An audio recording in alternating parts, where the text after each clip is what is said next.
Grand Rising GGC. Your weekly devotion for May 5th through the 10th is on joy in the middle.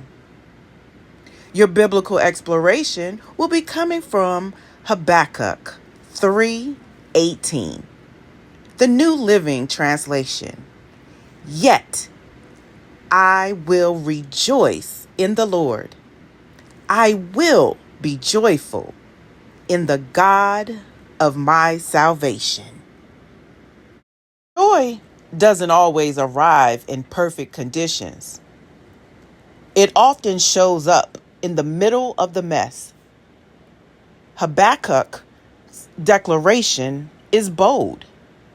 Even when the fields are empty, the trees are bare, and the future looks uncertain, yet I will rejoice. He doesn't deny what's missing.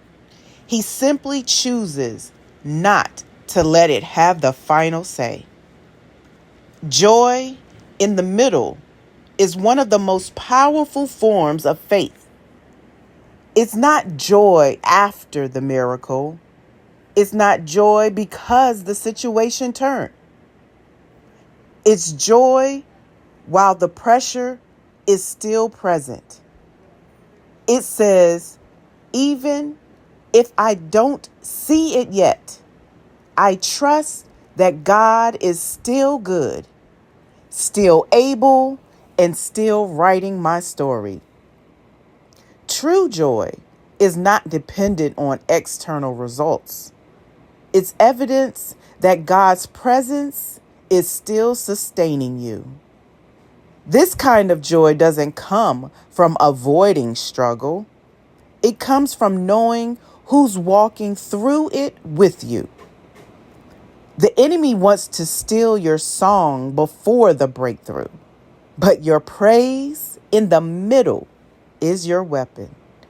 It confuses hell and opens heaven. Joy isn't always loud.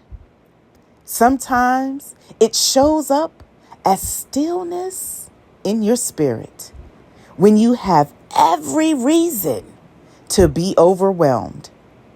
It's the soft resilience in your heart when disappointment tries to take root. It's the unexpected laughter when you should be crying. Joy in the middle is proof that grace is at work beneath the surface, holding you together even when you feel like unraveling. Choosing joy isn't pretending everything is okay. It's declaring that God is still God, even when everything is not. It's spiritual resistance against the temptation to become bitter, withdrawn, or hopeless. The middle may be uncomfortable, uncertain, and unseen, but it's also where God does some of his most powerful work.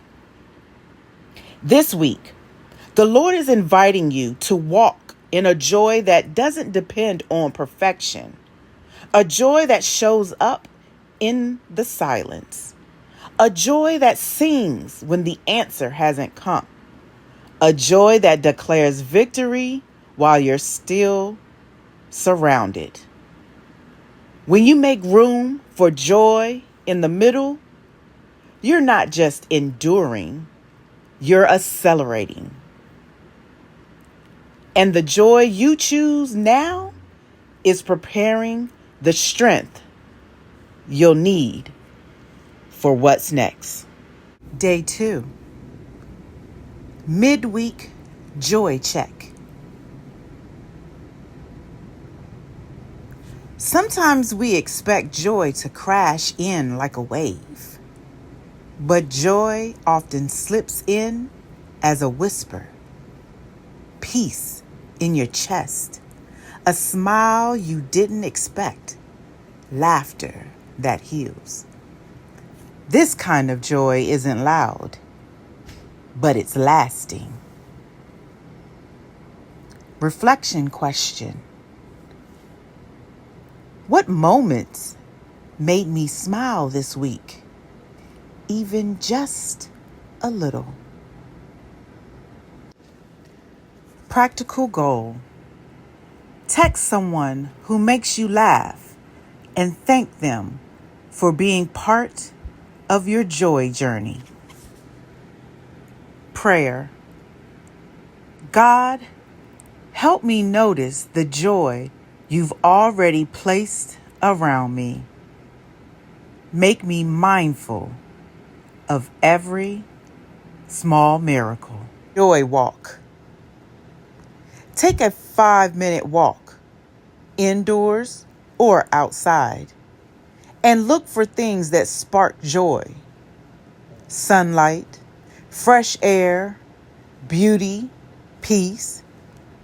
With each step, whisper, I can still have joy. Even here. Grace Together. Grace Together is your weekly invitation to grow in faith right where you are.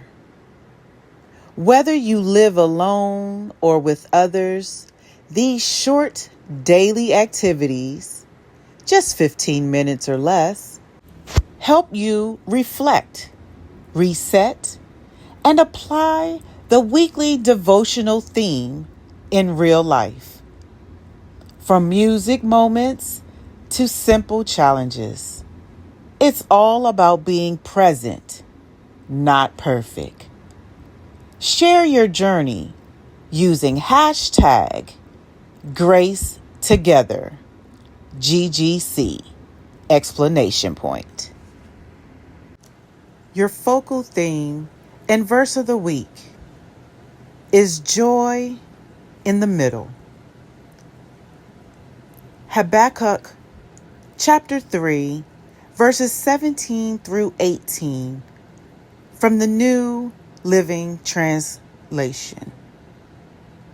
Even though the fig trees have no blossoms, yet I will rejoice in the Lord. I will be joyful in the God of my salvation.